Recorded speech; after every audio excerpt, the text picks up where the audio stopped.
Ke ajang balap sepeda internasional pemirsa, Tour de NTT 2025 etape keempat di Pulau Sumba Timur menghadirkan rute menantang dan panorama alam yang indah. Selain itu pemirsa, warga juga tumpah ruah di sepanjang lintasan untuk memberikan dukungan kepada peserta balap.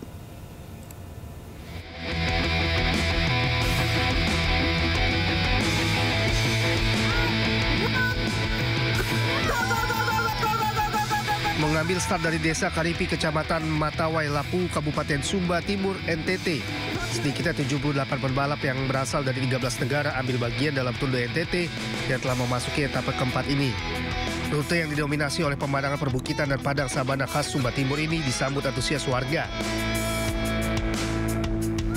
Warga menonton di sisi jalan untuk menjadi saksi mata event balap sepeda berskala internasional tersebut. Para pembalap memacu kencang sepeda mereka, namun harus berjibaku dengan sejumlah tanjakan plus triknya mentari Sumba yang bersuhu 33 hingga 36 derajat Celcius. Hasil resmi etapa keempat Tour de NTT ini juara satu diraih oleh pembalap asal Malaysia, Arif Daniel bin Nur Rosidi, yang pertama kali menyentuh garis finish di depan kantor Bupati Sumba Timur.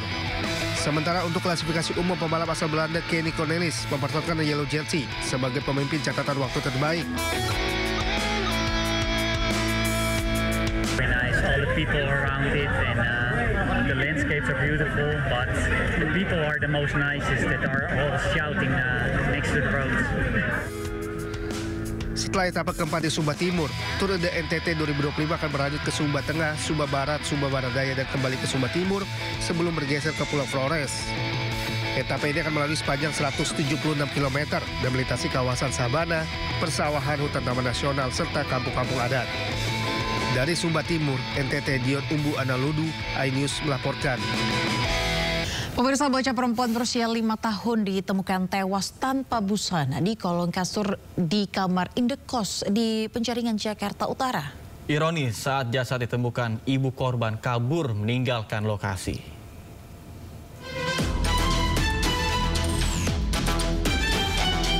Warga Jalan Arwana Raya, Kelurahan Pejagalan, Kecamatan Penjaringan, Jakarta Utara digegerkan dengan penemuan jasad bocah perempuan di sebuah kamar kos.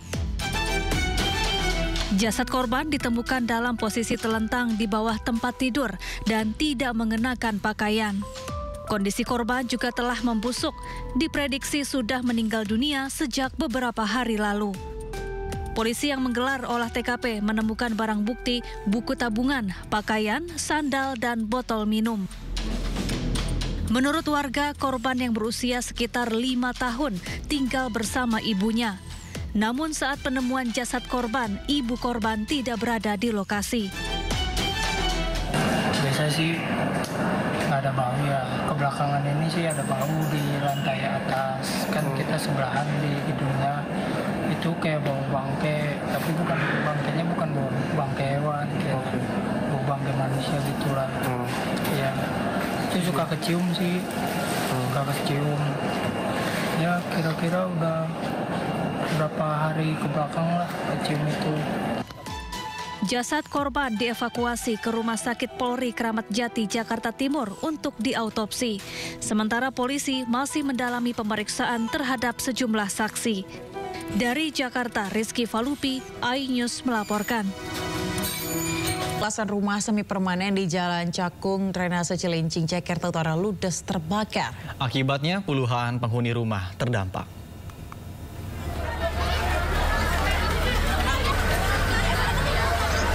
Api menghanguskan belasan rumah semi permanen yang berada di Jalan Cakung, Cilincing, Jakarta Utara pada Minggu malam.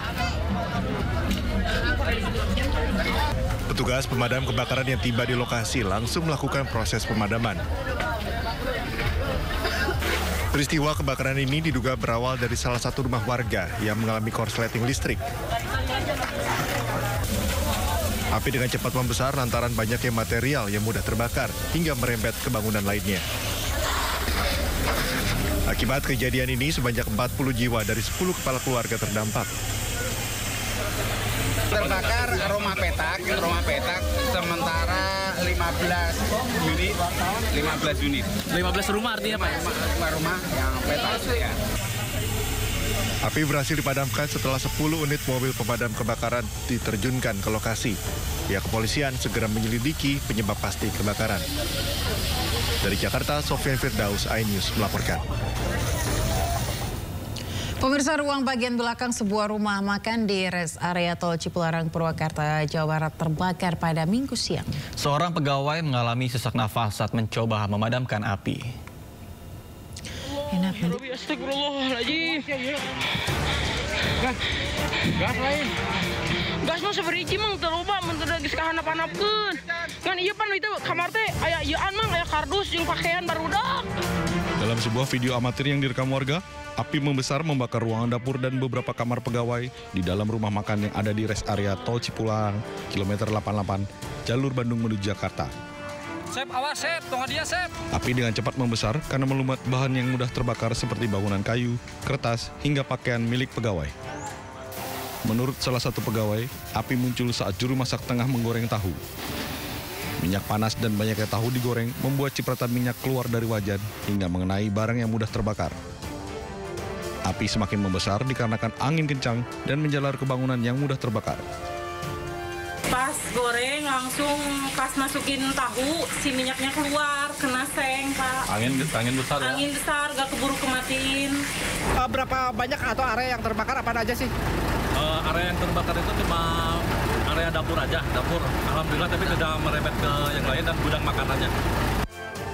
Beruntung, api dapat segera dipadamkan sehingga tidak menjalar ke bangunan lain yang berderetan. Seorang pegawai alami sesak nafas saat berusaha memadamkan api.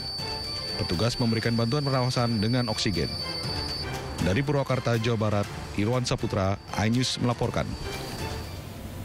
Pemirsa, atap dari teras gedung kantor Bupati Brebes, Jawa Tengah ambruk. 3 orang luka-luka langsung dibawa ke rumah sakit.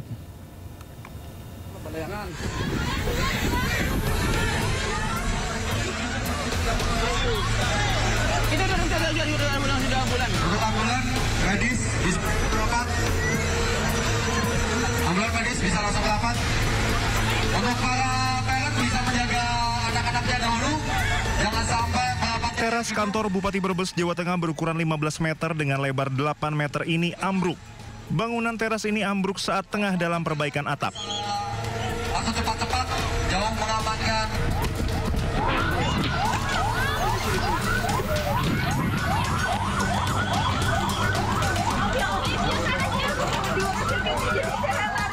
Akibatnya 2 pekerja terjepit bagian tangannya.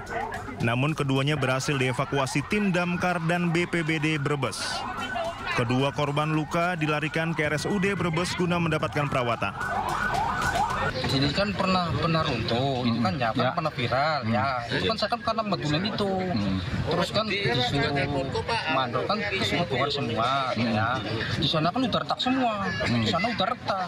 Bangun begitu bangun, saya tahu itu kotak dari sana. Terus saya kan lari, tapi larinya nggak belok, mundur, nabrak ini. Tapi saya lihat teman saya yang mau tunggu itu jatuh, terus saya tarik. Tapi udah kejepit. Iya, tarik ini kejepit sama itu. Yang satu tuh tangannya tuh kejepit sama itu berupa corang. Lagi kami mohon maaf terkait dengan kejadian ini. Jadi intinya adalah hari ini masih dalam perbaikan, ada tukang di atas terus terjadi ambruk. Ini masih kita pelajari lagi tentang apakah ini ada kelalaian atau bagaimana, ini nanti akan kita pelajari lagi. Sementara untuk pengobatan 2 pekerja yang luka ditanggung pemerintah Kabupaten Brebes. Sedangkan kerusakan bangunan ditanggung oleh asuransi. Kantor Bupati Brebes dibangun pada 2017 lalu. Dari Brebes, Jawa Tengah, Unibar iNews melaporkan. Pemirsa, aktivitas Gunung Leotobi laki-laki di Kabupaten Flores Timur, Nusa Tenggara Timur kembali meningkat. Warga di sekitar gunung diminta waspada sementara bandara ditutup.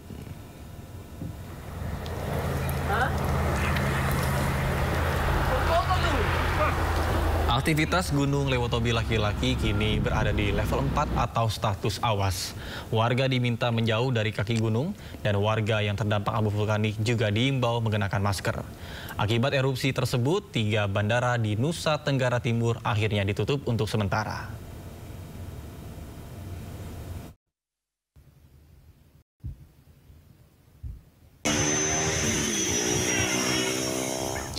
Ya, kita beralih ke informasi lainnya, pemirsa.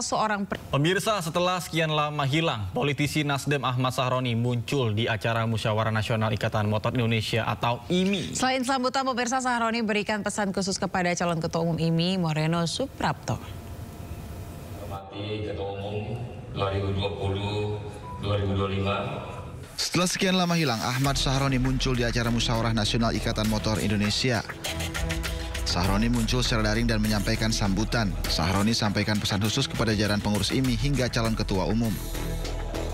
Karena tidak bisa hadir secara langsung dan mengucapkan terima kasih atas kerjasamanya selama ini.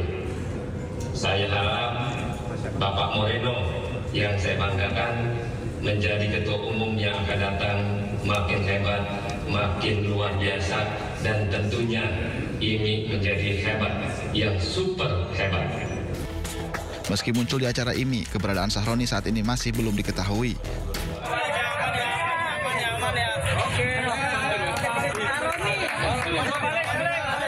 Sebelumnya Sahroni menghilang setelah rumahnya di kawasan Tanjung Priok dijarah massa.